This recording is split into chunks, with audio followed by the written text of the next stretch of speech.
Bonjour, bienvenue dans cette partie concernant les fonctions dérivables. Nous allons, avant de voir la définition, alors, il faut avant que tu aies revu ce que c'est qu'un taux d'accroissement, ou encore taux d'accroissement moyen, ou taux de variation, ou encore coefficient directeur, cette partie-là. Puis, il faut que tu aies vu la notion de limite d'une fonction en zéro, puisqu'on va s'en servir maintenant. Pour comprendre ce que c'est qu'une fonction dérivable, eh bien, voyons un petit graphique. Voilà, sous GeoGebra. Tu dois reconnaître une fonction, peu importe laquelle, sur laquelle on a pris un point A, d'abscisse A, petit a, et un point M, d'abscisse A plus H. Le fameux point M, le fameux point B d'abscisse B qu'on a transformé en A plus H. Je cherche le coefficient directeur de la droite AM. Le coefficient directeur de la droite AM, c'est f de A plus H moins f de A sur H. C'est ce que on a appris. Si on remplace par des valeurs, ici, A fait,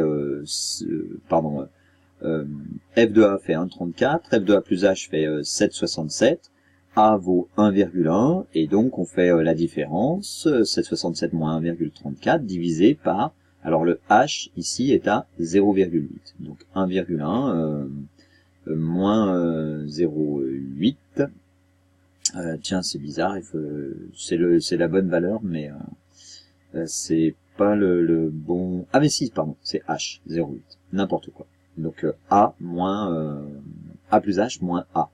Donc ça fait H. Oui. Ou avec la tête, suis-je nul. Voilà. Si je prends maintenant ce point M, je le fais se déplacer sur la droite. Voilà. On observe que le coefficient directeur varie. Donc j'ai pris pour le point d'abscisse 1. Maintenant, ce point M, je le fais se rapprocher le plus possible du point A. Alors, quand je suis en H égale 0, qu'est-ce que j'obtiens? Eh bien, quand mon point M se rapproche du point A, j'obtiens, oui, une tangente. La tangente à la courbe au point A d'abscisse petit a, eh bien, c'est cette droite-là. Et son coefficient directeur, eh bien, en fait, il est très proche de ce qu'on trouve ici, puisque je fais se rapprocher le point M autant que je veux du point A. Donc, le coefficient directeur, il vaut 3,2, 3,04, il ne doit pas être loin de 3. Si je vais jusqu'au bout. D'ailleurs, j'observe que si on avance de 1, de combien faut-il se déplacer verticalement pour retourner sur la droite? Eh bien oui, de 3. Variation des ordonnées, c'est 3. Variation des abscisses, c'est 1. 3 divisé par 1, ça fait 3. Le coefficient directeur vaut 3. Eh bien en fait, on va dire que ce coefficient directeur, on l'obtient en faisant la limite de f de A plus H moins f de A sur H quand H se rapproche de 0, c'est-à-dire quand H tend vers 0. Et quand on fait ceci, eh bien on obtient la tangente à la courbe au point d'abscisse petit a. Et si cela, on peut le faire, en ce point-là, on dira que la fonction est dérivable au point d'abscisse 1. Donc la fonction est dérivable en 1 si finalement il y a une tangente qui existe, la tangente à la courbe existe à ce point, en ce point, ou encore si le coefficient directeur donc de cette tangente il existe, ou autrement dit si la limite de f de A plus H moins f de A sur H est égale à une valeur qu'on peut calculer. On verra qu'il y a des fois cette valeur-là elle est incalculable. Elle fait l'infini, moins l'infini, ou elle change sans arrêt pour certaines fonctions, et bien à ce moment-là, on dira que la fonction n'est pas dérivable. Pour qu'elle soit dérivable, il faut que ce coefficient directeur, il existe, c'est-à-dire la limite de f de A plus H moins f de a sur h soit égal à un nombre fixe et un réel déterminé qui existe. Et bien, regarde là, je fais tendre h vers 0, j'obtiens quelque chose qui existe, j'obtiens la valeur 3. Hein, alors là, au bout d'un moment, mon affichage s'est arrêté, mais j'obtiens la valeur 3. Donc, ce nombre est bien un nombre réel fini, donc la fonction est dérivable en 1. Et je peux après déterminer l'équation de la tangente en ce point-là. Alors ça me donne une information, on verra plus tard, qui est assez importante sur la fonction. Ça veut dire que sur cet intervalle là, a plus h, sur ce petit intervalle, la fonction, elle est en train de croître, puisque le coefficient directeur de la tangente, il est positif. Donc elle est en train de croître. Faisons déplacer le point A là. Hop, mon coefficient directeur, bah, là il est toujours positif. Donc elle est toujours en train de croître. Quand je suis ici, le coefficient directeur va être égal à quelque chose de proche de 0. Hops. Non, je voulais pas faire ça. Voilà. Proche de 0. Hein. Alors, j'arrive pas à venir directement en ce point-là. Voilà. Il y a un moment donné où la tangente va être horizontale. Horizontale, ça veut dire que le coefficient directeur est égal à 0. Si maintenant j'observe à cet endroit-là, là ici, mon coefficient directeur f de a plus h moins f de a sur h, il est négatif et la fonction est en train de décroître. Et si je me déplace ailleurs, bah, là j'ai un coefficient directeur négatif, la fonction est bien en train de décroître. Ici, là, en ce sommet, il sera proche de 0, encore une fois. Hein, voilà. Proche, voire égal même à 0, j'aurai une tangente horizontale. Et puis là, à nouveau, on a un coefficient directeur qui est positif. La fonction est en train de croître. Alors on verra, ça c'est de l'application du nombre dérivé, on le verra plus tard. Pour l'instant, ce qu'il faut retenir, c'est que une fonction est dérivable en un point, en un point ou en l'abscisse d'un point, si la limite de f de a plus h moins f de a sur h, quand h tend vers 0, est égale à un nombre fini. Voilà, c'est ce qu'on va écrire et on va voir comment on l'utilise après dans des exemples. Alors, voici tout ce que je viens de dire. Lorsque le point M se rapproche du point A, hein, voilà, sur cette figure-ci, hop, je me remets, voilà, le coefficient directeur de la droite à M est égal à la limite de f de a plus h moins f de a sur h quand h tend vers 0. Hein, c'est bien ce qu'on a vu avec cette figure-ci. Ce coefficient directeur, lorsqu'il existe, et qu'il est égal à une valeur finie, s'appelle le nombre dérivé de f en a. On dit alors que la fonction f est dérivable en a, et on note son nombre dérivé en a, on le note f' de a. Quand on l'écrit, alors si je dois l'écrire sur la fonction qu'on vient d'étudier, c'est f' de 1, hein, au point où on était. Et la définition qui en découle, on dit que la fonction f est dérivable en a s'il existe un nombre réel fini, unique, si j'en ai plusieurs, la fonction n'est pas dérivable, qu'on va appeler grand L, mais dans nos situations, bah, ça sera une valeur, hein, ou alors pas de valeur, et à ce moment-là, on dira que la fonction n'est pas dérivable. Donc ce nombre grand L, eh bien il est égal à la limite de f de a plus h moins f de a quand h tend vers 0. f de a plus h moins f de a sur h quand h tend vers 0. Et on l'appelle le nombre dérivé de f. Voilà. On va voir avec cette définition comment on montre qu'une fonction est dérivable. Alors, pour montrer qu'une fonction est dérivable, on va prendre un premier exemple, soit la fonction trinôme f définie sur R par f de x égale x carré plus 2x moins 3. On se pose la question, f est-elle dérivable en x égale 2? Je reviens à ma définition. La définition c'est une fonction définie sur un intervalle grand I est dérivable si et seulement si la limite de f de x plus h moins de f de a plus h moins f de a sur h quand h tend vers 0 est égale à un nombre grand L qui est fini. D'où l'intérêt de la savoir par cœur et pour pouvoir l'utiliser. C'est la moindre des choses.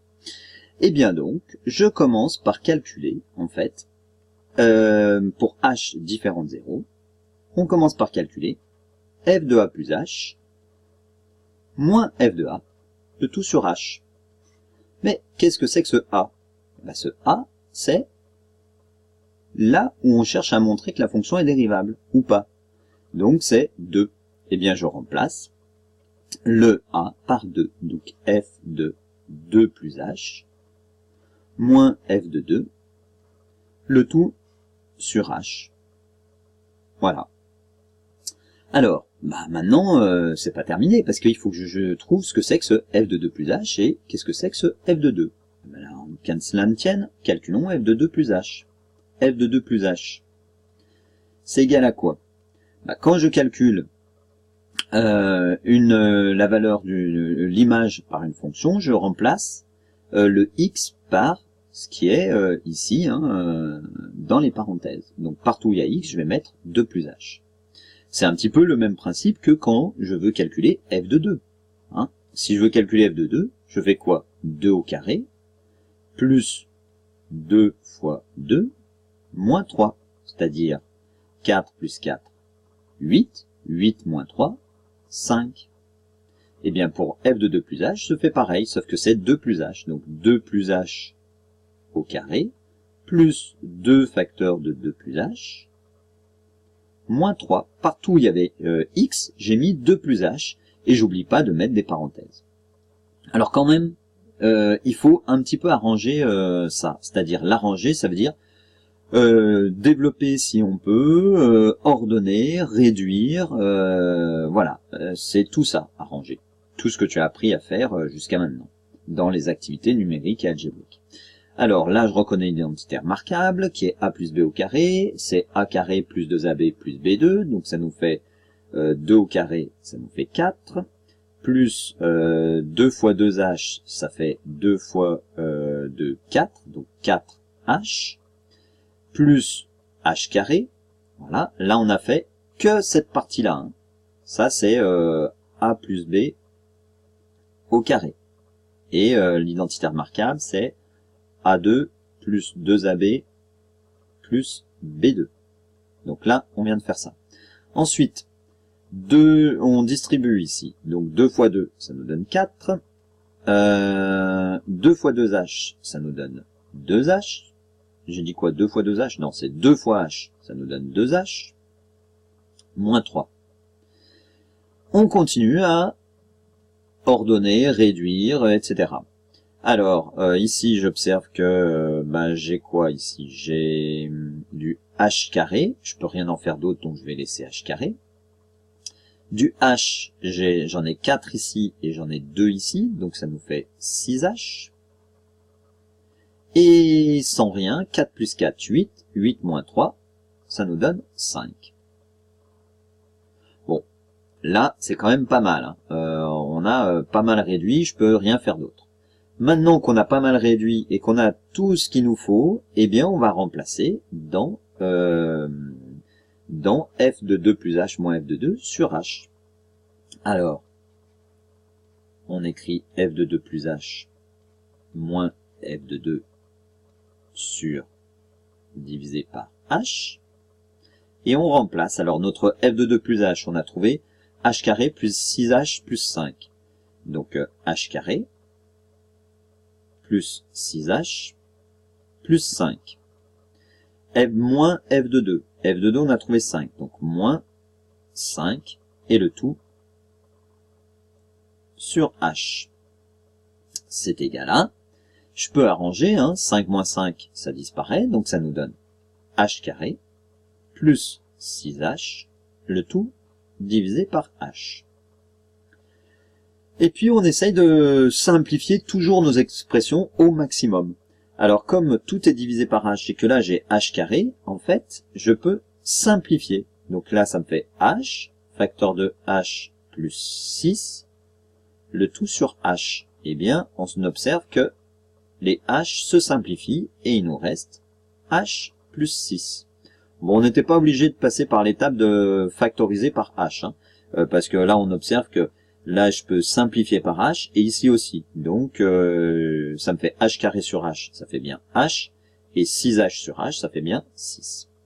Bon, là, quand même, je peux plus tellement faire grand-chose. Eh bien, je passe à la fin de ma définition, qui est, je cherche la limite de f de a plus h moins f de a sur h quand h tend vers 0. Donc moi, je cherche ici la limite de f de 2 plus h moins f de 2 sur h quand h tend vers 0. Et combien ça fait? Eh ben, essaye de me dire. Quand h tend vers 0. Réfléchis, mais sur pause et dis-moi. Bon, j'ai pas entendu grand-chose, alors je vais l'écrire. Eh bien, donc on écrit limite de f de 2 plus h moins f de 2, le tout sur h. C'est la définition, hein, d'accord? Donc, à savoir, évidemment, par cœur. Égale, eh bien, je remplace par ce que je viens de calculer, donc la limite quand h tend vers 0 de h plus 6. Si h prend des valeurs très très proches de 0, 0,000000001, plus 6, ça fait 6,000000001. Si je prends moins 0,000001, ça me donne 6 moins 0, ça va faire 5,999999. Bon, bah on peut se dire que c'est proche de 6. C'est un petit peu comme si je remplaçais le h par 0. Ici, j'ai le droit parce que je divise pas par 0. Donc, ça me donne bien 6. 6. Ah, 6, ça y est. 6. Qu'est-ce que c'est? C'est un nombre. Est un nombre fini. Ça, c'est un bon nombre. C'est un nombre fini. Hein, qui est unique. C'est-à-dire que le calcul que je viens de faire, là, il me donne comme résultat un nombre fini et unique. Eh bien, donc, par définition,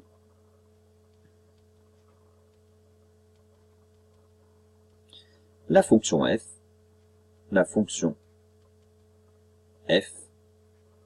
est dérivable.